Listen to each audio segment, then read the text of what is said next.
Hi, third graders. Today I am so excited because we are going to continue reading our new story about the fox and the wolf. Today you're going to pick up at paragraph 20. Yesterday we read paragraphs 1 through 19, and so today we're going to see what happens at the end of the story. While you guys are reading and annotating today, I want you to be thinking about a couple things. Be thinking about what some of the key events in the story are, and also be thinking about the point of view of the different characters in our story.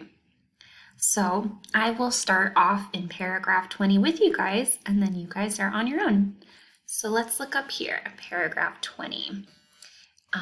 Okay, so it says, "Now, with two lame legs and howling horribly, Wolf returned to the forest and found Fox. Whimpering and blubbering," those are fancy words for crying, Wolf said, "How miserably you have misled me.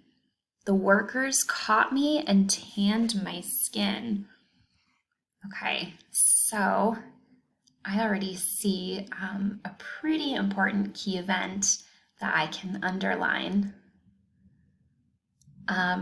which was that the wolf was whimpering and blubbering, and he says to the fox, "How miserably you have misled me."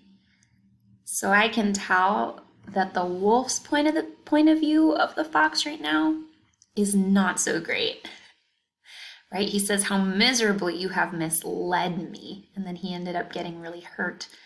So go ahead and finish the story, and let's see if we can figure out what is the fox point of view of the wolf. And then when you're ready, you can go on to the next slide and answer our question. Good luck.